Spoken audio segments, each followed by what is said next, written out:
we attach to these mentors that we're like, oh, we consume their content so much. But there's a point where you have to consume it, make it your own, do something else with it, and then step away from them. It's like, I don't give to receive. And because I don't give to receive, I just give, I ultimately receive. So what I did is I sold a music video to a local band, an Irish band. They wanted to do this cool music video, and I sold them. I was like, I could do your video. It's going to be amazing, because I had a vision, and I'm determined to meet that goal. So I said, I just need to get paid 2 weeks in advance, right? So they did that, and I spent all the money on all the cameras. I am. You good, Fonz? 100% ready.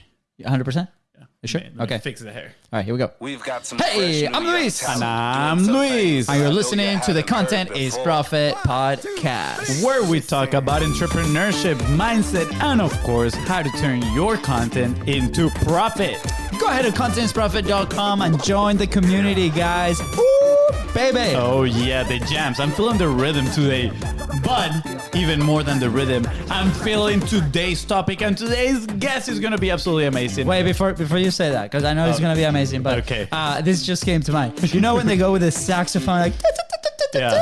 I want to learn so I can do that live, actually. That would be pretty good. Right. If you manage to do that, that would be a pretty epic surprise. Don't tell me. Epic. Because I want to be surprised. One day I'll just show up with a thing. That would be pretty epic. All right, tell me, Fonzi, what are we talking about today? So if you're listening to this and you have a sax that you don't want anymore, just send it our way. Guys, today we're talking about leveraging strategic video to grow your business. Honestly, we're going to be talking so much more, but that's the headline that we put to get your attention, baby. By the way, you should listen. So, hey, do we have a sponsor today, Fonz? Indeed, we do. Thank you for asking, good sir. Today's welcome, good sir. Is your own, the BIZBROS. Yes, we sponsor our own podcast with content momentum. If you are looking to multi-purpose your podcast or video and turn it into profit, baby, give me the ka-ching, ka-ching.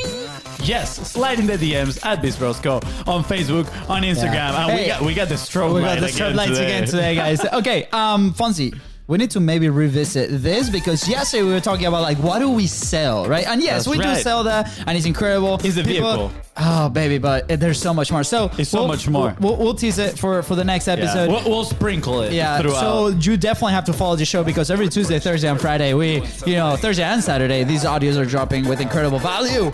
So you can move forward in your business and life. That's right. And if today's guests help you move one step forward and closer to your goal, please don't forget to share this episode with 3 friends. That is your cost of admission, my friend. and don't forget to leave a 5-star review. We are in for a treat. Today, we have an incredible guest who we met by none other than the one and only Amanda Holmes. We met today's guest at the last Fun Hiking Live, and check this out. We had arepas together. Let's go. That's right, and that's Venezuelan food for those that don't know. We're going to have to get some arepas together. And we do a live stream together. Eating arepas? Or cooking arepas. Cooking arepas, that's pretty good. Guys, today's guest is an expert strategist in commercial video marketing and brand development. Let's just name drop some of the people and companies he has worked with. Tony Robbins, Brendon Burchard, Serena Williams, Adobe, Canon, say no more. Yeah, total badass. He's also the host of his own podcast that's about to hit the 100th episode club. He's also a published author, but most importantly, he's an incredible father of 2 daughters. That's right. Please welcome world-renowned glide cam operator, host of the Zebulon Thomas podcast, the one and only Zebulon Thomas. Oh, look at that, the light came on and everything. I love it. Oh, man, Great. dude. Thank you guys for having me. Oh, thank you for being here. Thank you for hanging out with our craziness. First of all, I know. I'm surprised you're still here. I'm grateful. It's like, yeah, let's go, and then there's nobody behind the screen. There we go. Sweet. Well, I'm loving the green room. It's great. Thank you. Dude, I just realized I forgot the surprise. Zebulon, I had a surprise for you for the intro. Yeah. Look at this. Look at this. Yeah, for those listening, you need to come watch the video. But I was gonna be like Zebulon Thomas and bring out my glide. I'm like, let's go.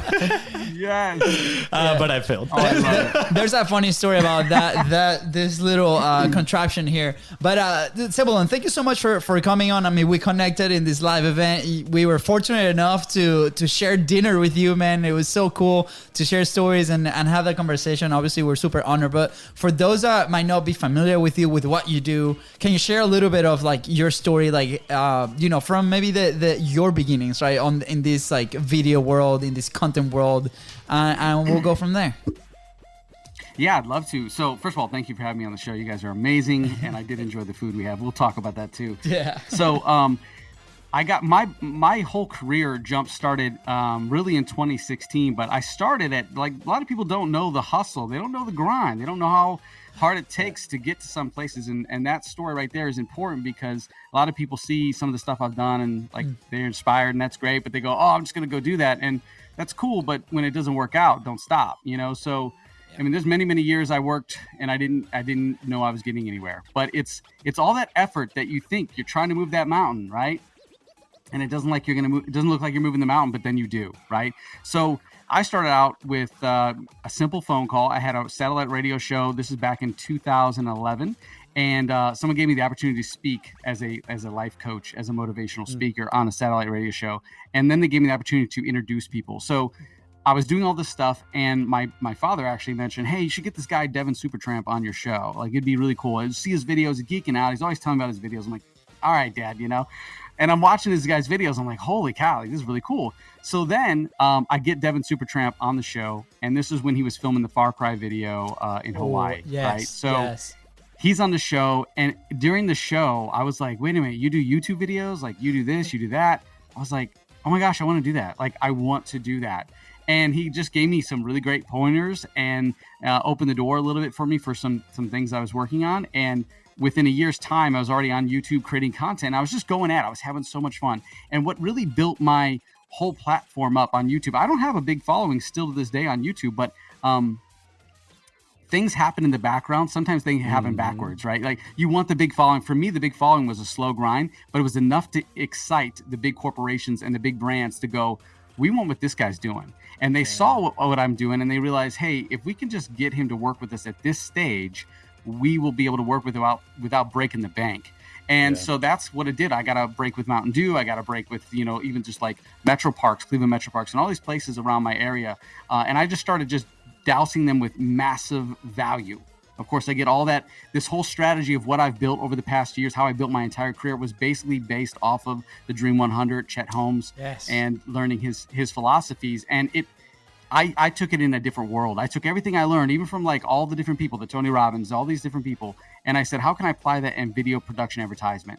And I started doing that and doing the brand videos. But when I started to see like local commercials, like what you see on television, and then before the YouTube, because remember, this is as YouTube was evolving. So, this is when we didn't have a lot of opportunity to skip the ad. Like, it was still new. So when they started to do this, I remember I was sitting in my living room, and, I'm excited because I'm doing all these YouTube videos. I'm not making any money at this point. I'm just still like broke, like, wow, like my wife is the breadwinner. I'm like, I'm just trying to. What were you doing at sorry to cut you off, but what were you doing at the time? I'm very interested, right? Because a lot of people are like either all or nothing, like either like we're all in the business, and some of that, like, okay, what were you doing at the same time to chase your dream, right? Yeah, exactly. So I basically, just kind of going back a little bit, is, if someone's starting out, maybe you don't have a camera, right? So I didn't have a camera, a microphone. I didn't even know how to use a DSLR. I didn't have a glide cam, right? So what I did is I sold a music video to a local band, an Irish band. They wanted to do this cool music video, and I sold them. I was like, I could do your video. It's going to be amazing, because I had a vision, and I'm determined to meet that goal.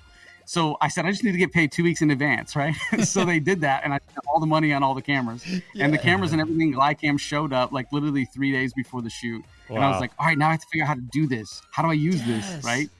So, Devin gave me settings to put in my camera. And I was like, okay, that's going to be sweet. And then I show up, and I did it. I pulled it off. And then they paid for another music video, which slingshotted me into being able to do more YouTube stuff. Wow. So in the process of growing this, I basically just went out there on YouTube, and I said, I would show, like, this is part of the Dream 100 strategy. Like, I would show up to companies, and I would say, like, a local business, and they had a big fun center or something, or like Kalahari Resorts, right? I'd show up and be like, I want to do a crazy video with you. It's going to be amazing. And they're like, we're not going to pay you. We don't have a budget for that. I'm like, it's fine. You don't have to. Like, let me just come in and do this. Because I'm building content for my channel. Yeah. So I was like, let me get, let me put you on my YouTube channel. And this is before a lot of companies were really on YouTube. Yeah. So I just started going one after another doing that. And what that did is they would share it, and then I would share it. And then the people that I would meet at the event, I would shake their hand. How you doing? Hey, subscribe to my channel. So my first 1,000 subscribers, I personally met. Yes. Right? That's awesome. And right. So they felt like they were a part of that. And then they would share it. So then I had this whole organic thing of like sharing and stuff like that. And then obviously, getting into how you shot those videos. But again, going back to like, I was sitting, this is, from 2011 to 2015. I'm not making any money, but I'm doing this. I'm getting traction on YouTube. I'm being booked. Like Mountain Dew invested in me. That was good at the time. That's awesome. Yeah. And I had no connection with GlideCam. I just shot with their GlideCam, and I had no connection. I didn't even like really promote GlideCam at all. I was just doing my thing. So 2015, I'm sitting there and I'm watching a video before this like 1 minute video that I want to watch. And it was a 15-minute Red Bull commercial. And I watched the whole thing. I didn't skip. And that's when I had the idea. I said, man, if every commercial video I do was awesome, if they were more exciting and more energetic like this, we wouldn't skip the ad. We would share that video. And that's when I was like, all right, I'm tired of these cheesy commercials that are out there that I'm seeing. Like, we got to step the game up, and maybe I can excite that. I'm not the guy at the time, but maybe I can excite that. Yeah. And so I started just creating commercials, and I went into my clients and said, I need 100% creative control. I'm going to just get crazy. And all I know is the risk, right? Yeah. I'm just going to risk it. Right. And so, I walk into a pizza shop. I did a pizza shop video, and I said, I love your pizza. Can I do a video here? And the guy's like, oh yeah, again, the whole thing. I don't have the money. Yeah. Immediately. I said, no, I was like, let's invite some people. And can we mess this place up? I'll clean it up. And if I wreck anything, I'll pay for it. I'm praying that it didn't happen, right? So we invited all the locals, and I invited like key people in the town to come in, like certain like people that were like known.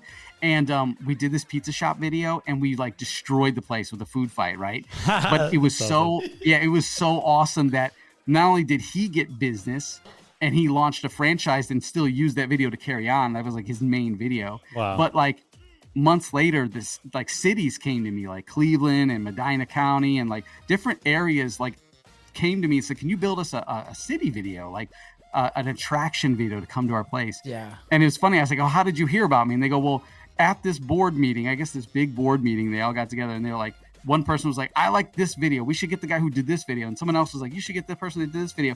And then one guy stood up and goes, they're all by the same person. I'm like, they were all mine. That's awesome. Dude, hold on. Yeah, I mean that you get the studio clap. Just say like total badass. Standing ovation. Hashtag table face. We'll tell you what that means after. So there you go. I mean, like, it's about the grind. It's about, don't get caught up in how it's supposed to look. Don't get caught up in what you're doing. And this right here, I'm speaking to the videographers. I'm speaking to the content creators. The company approach is going to be a lot different, right? Mm-hmm. But it's really going to be, focus on what it is that you want to add massive value to, and be creative in it, and don't be afraid to fail, because eyes are watching you, and they're going to see you, and they're going to want a piece of that when you get on their radar. And like for me getting on the radar, I got on GlideCam's radar in 2018. Didn't even know it. Funny story, just real quick, because I know we're going to move on things. Oh, you good? I called on to GlideCam, and I go, it was like the customer service. I said, hey, I would like to see if you guys sponsor people. And she was like, well, let me put you through, but we don't really sponsor anybody. I'm like, oh, okay. So I was just like kind of bummed, right? But I was like, no, I have to get on the GlideCam's radar. Like, what is that? And then I got a phone call, and it was from the VP of Sales and Marketing. And I was like, what? And he's like, we've been trying to get a hold of you for a while. And I'm like, really? So it was like months they were trying to get a hold of me, and I didn't know. And they're like, we don't sponsor, but we want to nominate you as a GlideCam Master Operator.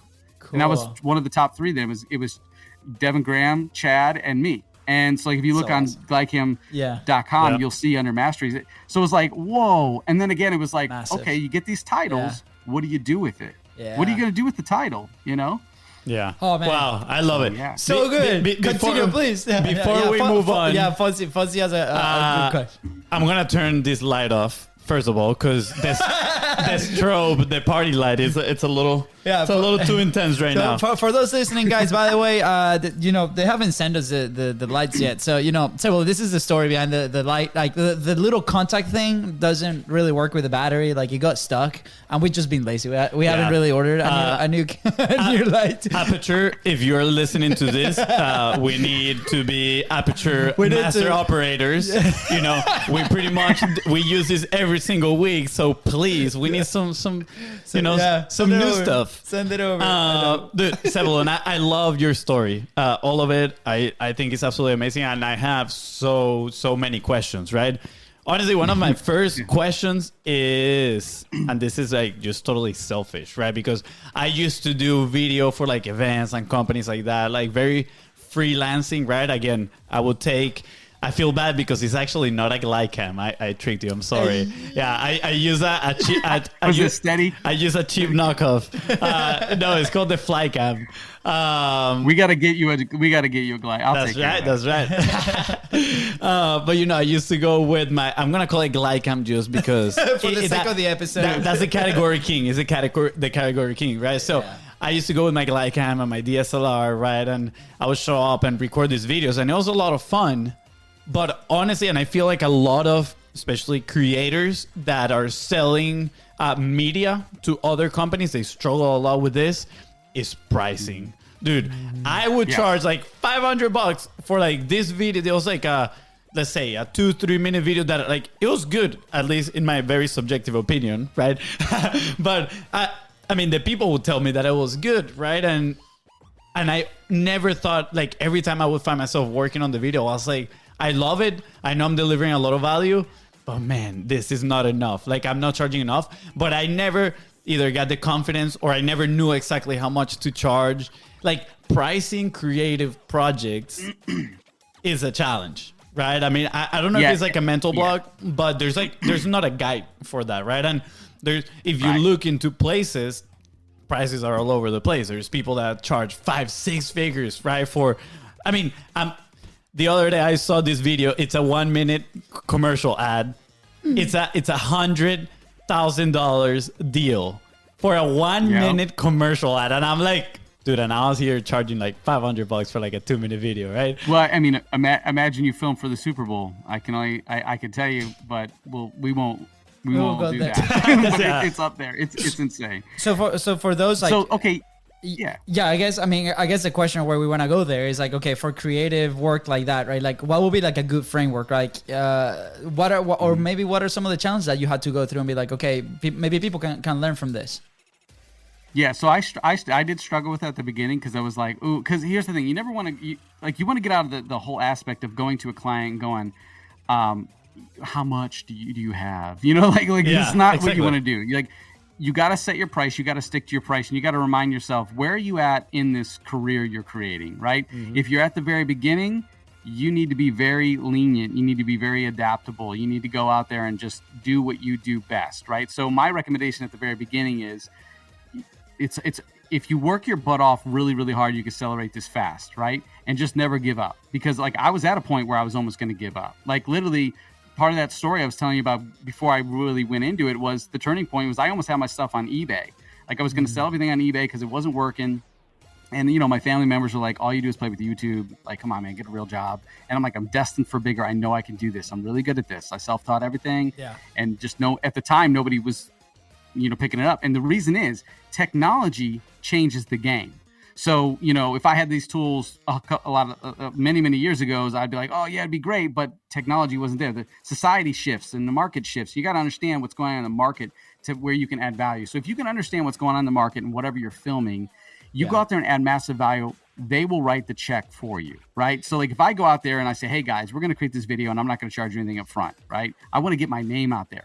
But if I do it right and I say, I need to know the numbers, I want to see what you're trying to get. If I could generate you like 5 or 10 times the investment that you would have made on me or what you're currently doing, then it's a no-brainer. You're going to come back and want more. So that's what I did is I went out there and added massive value in a creative way, and it did stuff. It made traction. No one's going to buy for something that doesn't move. So if you do something for what I did, it generated so much money for so many small businesses that I didn't even get opportunity to go and pitch myself because everybody was like, this is the guy, this is the guy, this is the guy. And they came to me and I actually had to turn away business. And now listen, I had people coming at me, throwing checks. And at the beginning, it was like 1,500 here and there. And I was like, oh, that's great, you know?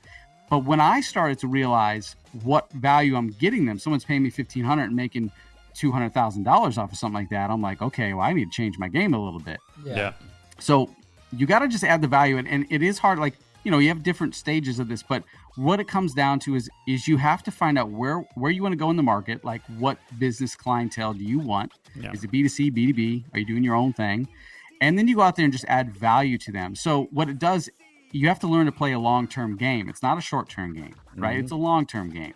And that is, you know, I mean, for the first 3 years, I shot on a Canon Rebel T3i. Like I was cashing $10,000 checks at that point, still on a Rebel T3i. No one was saying anything about quality. Yeah. Because the videos I was doing, and I was like, why haven't I bought a camera yet, right? You know, because I'm over here waiting for the sponsorship, or I'm trying to evolve my own life, trying to catch up, you know? Yeah. So really what it comes down to is just add massive value, play the long-term game, and don't give up. Because like I said, my stuff was on eBay, and I did a video that didn't work for this. Like, I felt it didn't work. Like, I was like, we shot this 3-minute video. I love these 3-minute videos.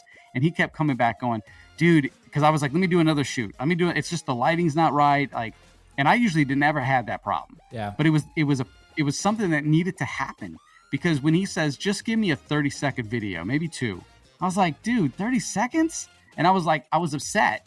I was like, I already highlight this thing so good in 3 minutes. So I was forced to take the best of the best, cut a lot of it out, and put it in 30 seconds. And I gave it to him, and like, here you go. Like, I was, you know, there's my passion, kind of like, whatever, right? I love this so much that someone wanted something really chintzy, and I was like, all right. Yeah. Well, then he called me back a week later. He goes, that video did so well for my business. My restaurant is packed. And he said, can I share you with people? And that was the moment where I pulled everything off eBay, and I go, I got something here. Yeah. And I went right into infomercials. So pricing, really just add the value and play long-term game, and don't worry about it. Now, if you're trying to feed yourself, there's steps to it. There's a game to it. It's link up with brands, sponsorships. Don't go after the big fish. You go after big fish, you're going to come home hungry a lot, right? Yeah. Trust me, I've done that. I went after like, I got to make $5,000. Yeah. Broke, right? But I made $30,000 on $1,500 checks. Yeah. Right? And I made that in less than 3 weeks. Yeah. Right? Yeah. I love it. And when I did that, I was so excited. I told my wife, I said, I'm retiring you. We made 30 grand, right? And we did, though. I said, you don't have to work anymore. And then all of a sudden one day I was like, what am I doing? Like, really, 30 grand? Like, I made your salary, but still, that's not enough. Yeah. Luckily enough, it worked out. That's awesome. Still hasn't had to work. Yeah. You realize what a one time a big amount of money, you know, for you might have been. Like, when you actually get it, it's like, oh, maybe it's not that much. Maybe I need to work a little harder, right? Yeah. I before you go to the really smart question, I want to do a highlight here. You mentioned something about your experience with that 3-minute video, that sometimes we get so attached like to our own thing, right? And then maybe in front of the client's eyes, like, it's still like a lot of value. Maybe it's not really what they want to, like, and it's like, I was listening to a podcast on the way here, and it's like, number 1 rule on copywriting, for example, right? And it's not about you. It's all about them, right? And it's funny because we had a meeting with our own team the other day, and we do these pieces of content for people and the guests and all the stuff that around our system. And we're discussing headlines and different things and for the clients, right? And ever since we started this service, we've received 0 feedback on headlines, right? By the way, like 0. We're very proud of that. And we're like, this is incredible. So at a point in the conversation, we're like, guys, what are we discussing? What are we talking? Why are we talking about this? Why are we talking about improving the headlines when the feedback from the customers for over a year is 0? Like, this is like, there's no reason why we should be discussing this. Yes, we should be improving and learning more and see how we can better ourselves. But in front of the eyes of our customer is perfect, right? And we never, and so I think that's a very good point, which, you know, with your 30-second video, right? And it comes, okay, what is it, right? We started exploring ourselves. Is it ego? What is this element that is not allowing me to do that? And then once we understood that, we're like, okay, a piece for ourselves, right? And they're like, okay, let the market tell you what it is. And it's the same thing with sales and your message. Let me add to that too. Yeah. So a couple things you said there. The first thing is like, to make the vision of the client. Don't ever go to a client to do a video if you haven't thoroughly did your research. That's Dream 100 for sure, right? And that's my philosophy too. It's like if I'm walking in a meeting, I might even dress the same theme colors as that company just so I feel right. You got to understand the psychology of marketing as well. That's something I've studied a lot. Psychology of sales, psychology of everything. Like, you sitting down with someone, you start drinking something, right? You start mimicking their body movements a little bit. They start to adapt to what you do. You got to build rapport in a body language point. If you're doing, direct sale and a cold call type of thing, don't ever pitch to the gatekeeper. Find your way in, do your research. So that way, when you go to actually build the video content, like, the theme, what their outcome is, what their goal is, their pains, where they're struggling, and I can look at a business now and I can tell you how they're doing, how they're going to do in a couple of years. I can see the trajectory. I can see what they're doing. And you got some businesses that are like, oh, I don't need to market. Well, no, you do, even though you're doing good. And listen, it goes both ways. Like with a company that says, oh, we're doing so good, we don't need to market. That's wrong.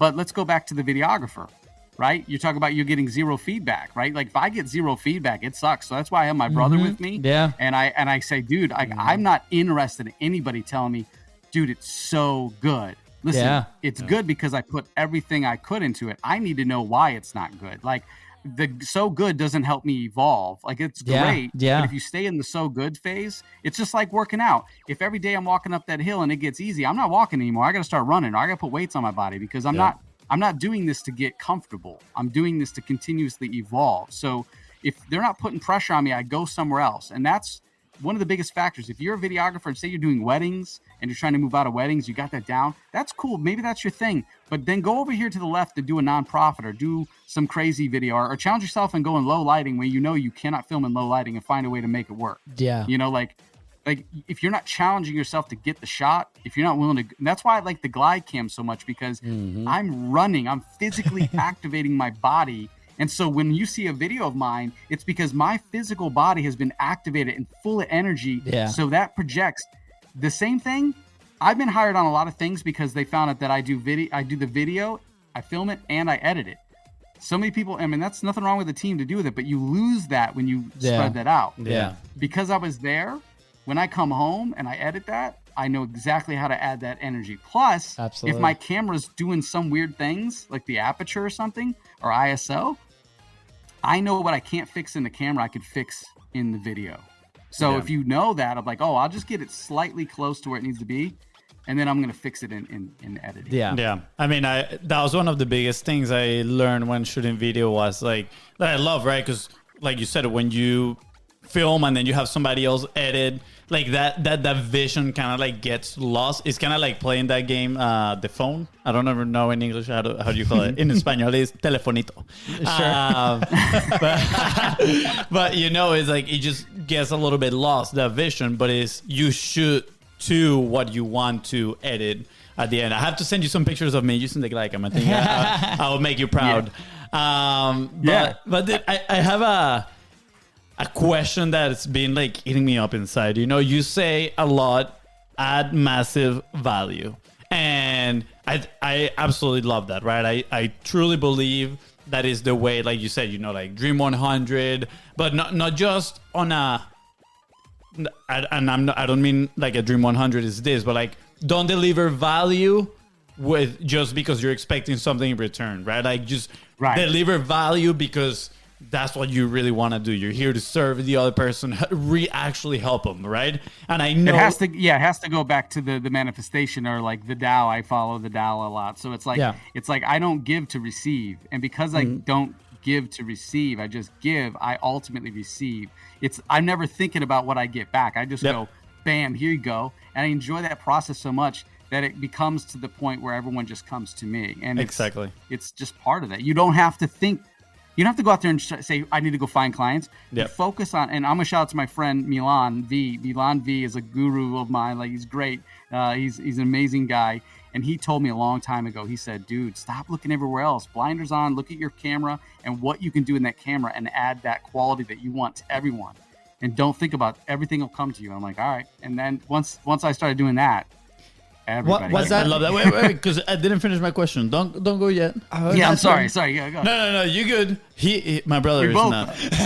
I'm in the doghouse. So I love that. First of all, like just focus so much on your craft and giving without expectations. I do feel a lot of people, me raise my hand, like I've been there a lot. Like sometimes you're in a situation where you're like, oh my gosh, I want to give value, but at the same time you're like, I'm looking for something, right? Like I need to put food in my plate, for example.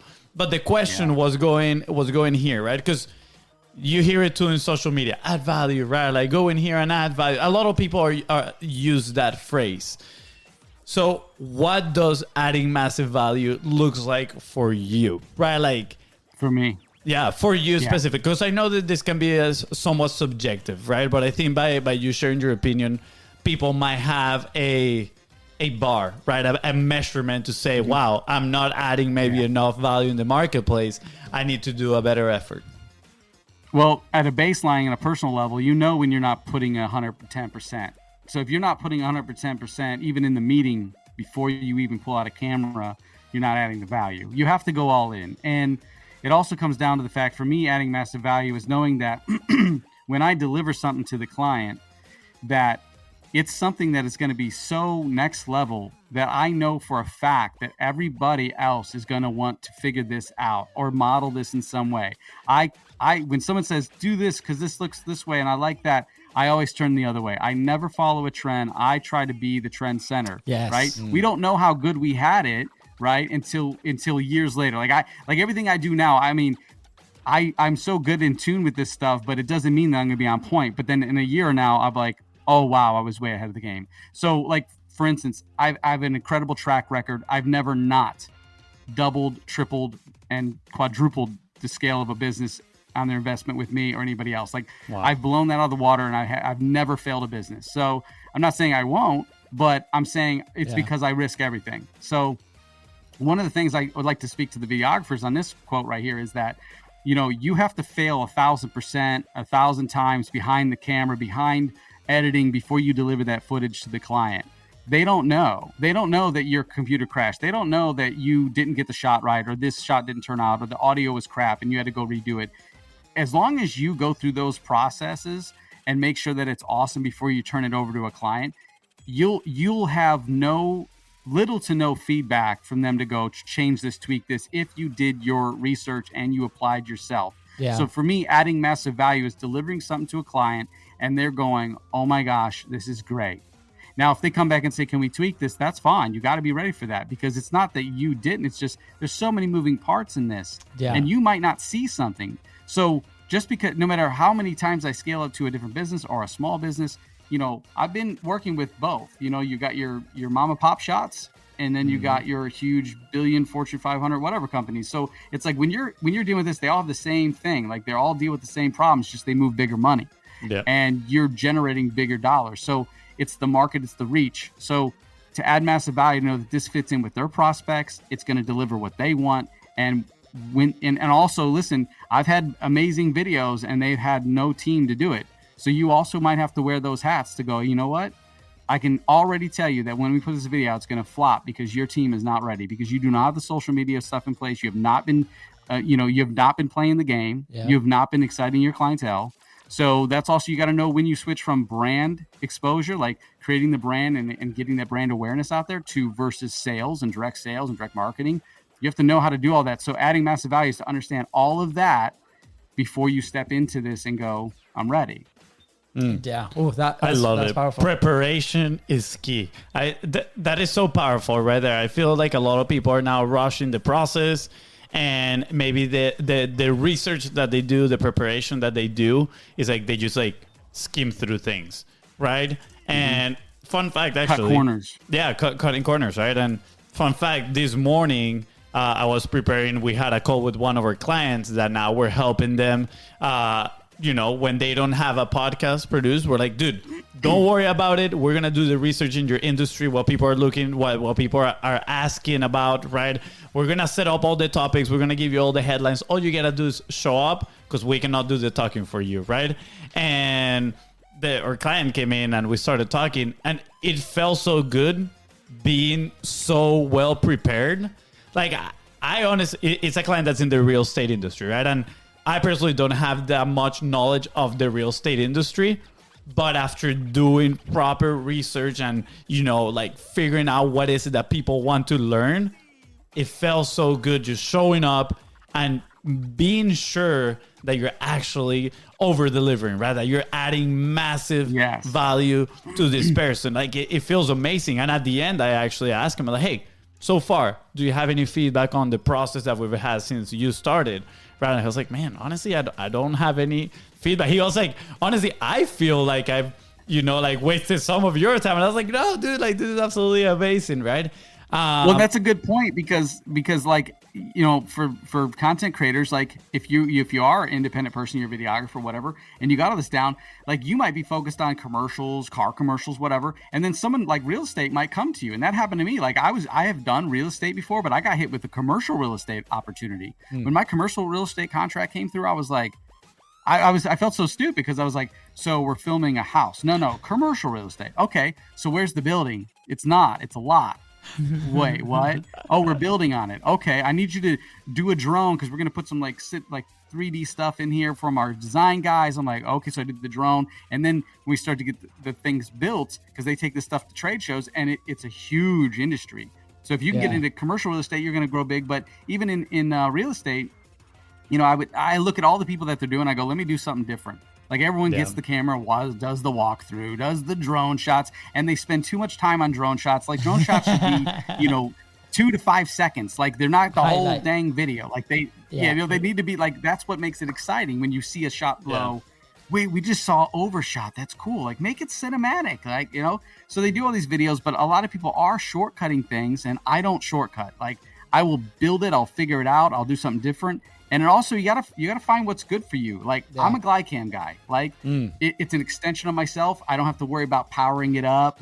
But people are using the Ronins and all these power mechanical stuff, and all I see them is charging all the time, and I'm blown by them. It's like, dude, just get this and figure this out. It also helps that my father is a blacksmith. Side note, my father's a blacksmith, so he uses the tools to shape these amazing pieces of metal. So growing up, that's all I know. You take a tool and you make it and you master that tool, right? Yeah. It's not about being the best at everything, Absolutely. Yeah, I love the feeling of carrying a Glycam. And I know we're saying this pretty late into the show, but if you don't know what a Glycam is, and I don't really know how to describe it properly, you probably know better, but it's like a contraption, right? Where you put your camera, balance it with weights, so the camera can stay steady as you move, and it can be a very smooth ride for whoever is watching. Yeah, it's a camera stabilizer that helps you so that you don't get, any of that crazy shake. So it's without any instability or shake. It's like, it's all good. You can go up steps and like it's, Dude, it's amazing. It feels so good. Like your arm ends up like a tennis player. I realized that I needed to work out my arms after like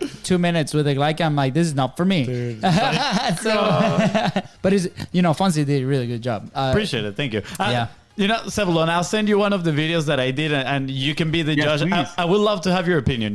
Rip it apart. Please, I'd love to. I would love to. All right. So as we wrap up, in the last few minutes here, we'll transition a little bit. I want to transition a little bit to your own publishing, right? You obviously have a show. Yeah. We'll put the links right below, and we'll ask you in a second. But what was your?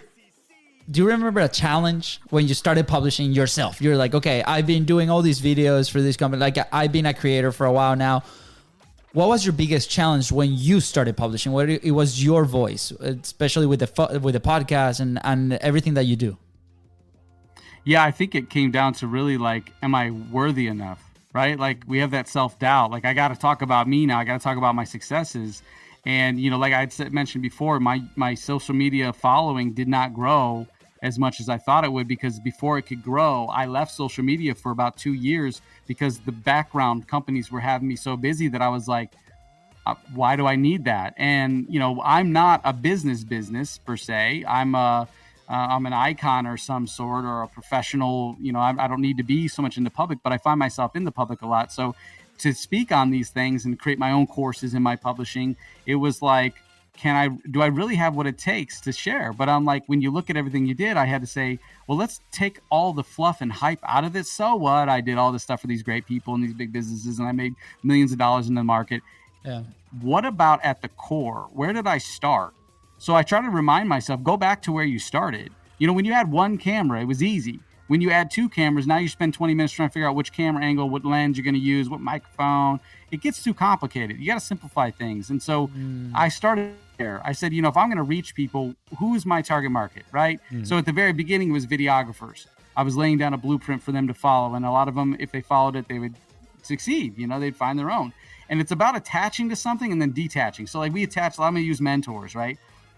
We attach to these mentors that be like, oh, we consume their content so much. But there's a point where you have to consume it, make it your own, do something else with it, and then step away from them. So like when I publish my book, when I publish my courses, I put my blinders on and I go, I got to stop looking at the outside world and I got to figure out what really is here. Like, why did I pick up a camera, right? Yeah. Why am I worthy to teach you? I'm worthy to teach you because I stuck with it. Not because I was successful, but because I stuck with it and I found these really cool things that if you shoot and use the camera this way, or if you run at this speed and slow down the footage, it's exciting. Yeah. And you put that in the hands of someone else in a different industry, it'll change the game. And that's what people forget, is that you can literally, especially in these times, there's no excuse why you can't be successful right now, because we have all this technology. You don't have to leave your room, right? You don't have to leave your house. You could really influence people. You don't have to be a master. You just have to go out there and go, let me do something that is exciting for me. Because at the end of the day, who cares about all the money you made or all the accolades you might have accumulated? What really matters is, did you have fun in the process? You want to wake up one day and find out you're old or you're broken and you wasted life away and you're just like, I should have did this. I overcomplicated that. So that's my thing. Thank you, man. I love that quotable moment right there. I'm worthy to teach you, not because I was successful, but because I endured. And I think I changed it a little bit, but it was pretty good. Yeah, we'll make a quote of that. You know, we'll attribute to you. We'll put a good looking picture of you right there, and we'll send it to social media. I love that, and I resonate so much where you mentioned you learn from these people, and then you have to step away and then make it your own, right? And I feel like I'm gonna relate it to our show, right? For us, like when we started this podcast, right? Or the show or the live show, whatever, right? We looked at many others and we're like, okay, what are some elements that we can potentially do that? But it was very quick. And at the end of the day, it was like, what can we do, right? Because like the first version of the show was called Brews and Bros. And there was 5 episodes that we recorded again with 2 DSLRs with a timer. So we had to get up and turn them off. And then we had beer on the computer. And then like it was on FONZI's room and we had this massive light. The setup was like an hour. So we're like, man, like we cannot have like a Joe Rogan level podcast in FONZI's room because we're not prepared. We're not there. Like we're like 10 years behind. So what can we do today? And it has evolved into this thing that is very frictionless for us to go execute very repeatedly. And we enjoy doing it. And people are like, we get comments, right? We get people like, why don't you do this? And why don't you? Because we don't really want to. Like, because if we that's the gold about it, that people want to start at such a high level. Like, there's a journey, there's a story that you tell, and there's a certain prospect of people that would love to see you at this level. And then as I put new lights back here, or I get a new signs, like you talk about it, it causes people to want to engage in what you do. If you start at the top, you're going to have this problem that like I've experienced this problem too. I was making so much noise that people are like, whoa, man, this guy, I don't even know if I could afford him, so let's not even talk to him. I'm like, no. Like, I don't care how successful I am. I will talk to a local business or a small nonprofit or anybody else that needs my help, and I will do whatever I can to serve. And it doesn't always have to be about a monetary gain, because that person right there might not have any monetary gain for you, but they might have the exposure you need to reach maybe someone else that you're trying to reach. Absolutely. You never know. I mean, you got to take the risk. You got to enjoy the process, you know? So I love that concept. And I did start out, you know, I'm revamping my podcast. So like, this is my little area. I'm still building it. I love it. Not quite right. It's awesome. I love the background, by the way. I can't wait to see the lights. Woo, baby. I think by bringing people along in the journey with you, they relate. Right, like if you just start looking like you are from at the top, and they try to look back, and it's like, oh, who's this guy? And they don't see anything. It's kind of like, oh man, like you personally don't relate with somebody that always has been perfect, right? Like we need to see those flaws to actually relate to the person. It's like, oh, dude, look, this guy had a horrible looking setup at first, right? Like these 2 brothers were sitting. Well, and don't get. Oh yeah, and don't get like caught up with like someone might call on you that's like really big, like maybe you look up to them and you're like, whoa. Don't get nervous. Like, just focus. Like, I got this, and like listen to what they're calling on, because listen, you're trying to go beyond that goal, right? I've been at the top and been lonely and felt that feeling of like, wow, I thought all this money, all this success would make me so happy, and I'm like, but I'm not. And I realized like I have to learn to be happy without all of this. Like, what is at my core? Like, why am I doing it? And it comes with the creation process. That's my zone. So I never leave that zone, right? I never go outside my little bubble of like, who's my ideal prospect? If they're not on the same drum with me, I'm not working with them. Like, I'm not interested in doing everybody's video. Right now I'm interested in doing the video, like the video to now it's about laying my mark. It's not about like, oh, I've done this excitement. It's like, now it's like, when you see a video, like I know who did that. Right. And the other thing is like, just to be happy about all this is when you work with all these different people, like I've worked with, like a crazy amount of people. You have to look at the list, but even just in the entertainment business, you're just like, wait a minute, I'm working with like this singer that I like listen to all the time. I'm like, wow. But then you got to go beyond that. You got to deliver, because they're paying you to go to that. Like for me, it's not just a videographer anymore. It's a strategist. So, I might be like, hey, like certain people climb up on scaffolding. Like, why don't we build a cool stage so you don't have to climb up on that scaffolding? Okay, who do I talk to? You know what I'm saying? Like, yeah, absolutely. I love it. Now you're the expert in their eyes, right? You're changing roles. Yeah. You're like, now you're listening to them, and now they're listening to you. Yeah, I mean, I've been brought into crazy companies that I'm like, what am I doing here? Like, this is weird. Like, okay, maybe it's dog food or something. And I'm like, yeah, actually, that would look really cool. Like, we should do that. And they're like, thank you. I'm like, glad I can help. You know what I mean? And that's where the checks come. I love it. Dude, this has been awesome. I have two last quick questions.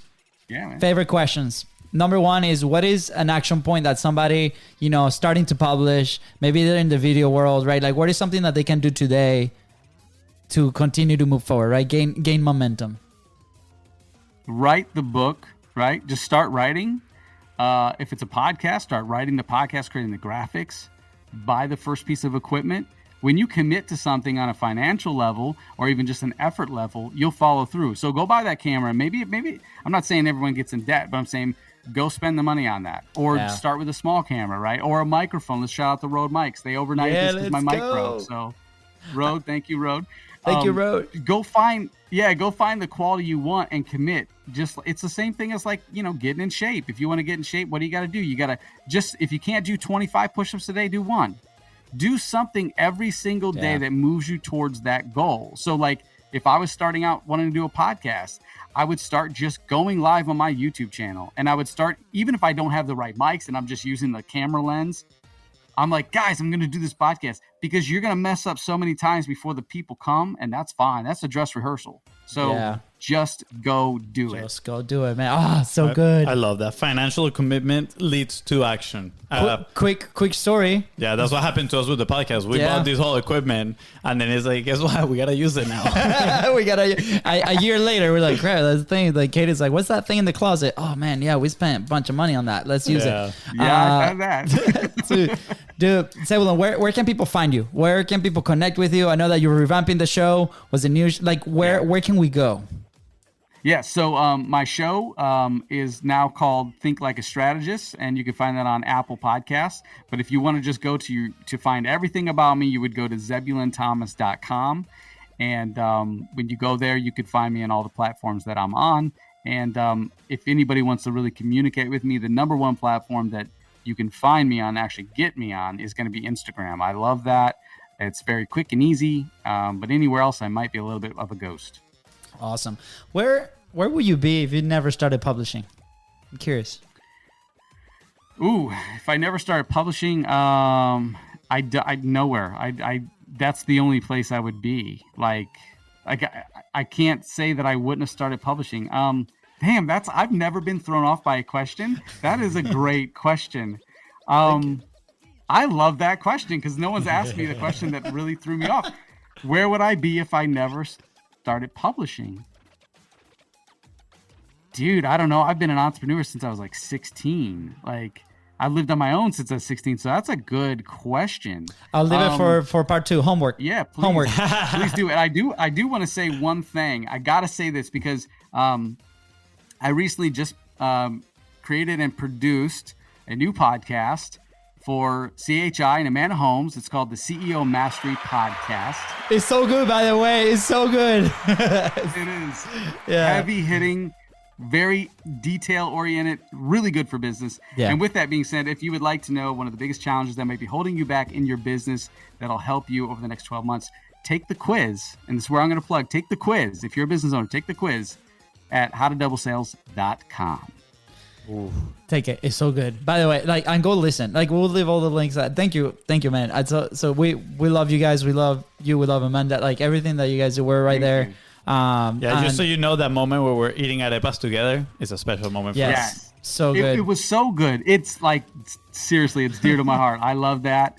It was such a good time. It was the best time to meet you guys. It was so good. I know. It was perfect. And we had the whole restaurant for ourselves too. That was perfect. That was so nice. Perfect serendipity. That's what I call it. It's like we rented the place on no, I'm kidding. It's like ultimate Dream 100 strategy. By the way, no, it was completely natural, honestly. Organic. Organic. It so was. Yeah. So thank you so much, man. We're going to leave all the links right below. The conversation was so fun. Is there anything else you want to add before we head out?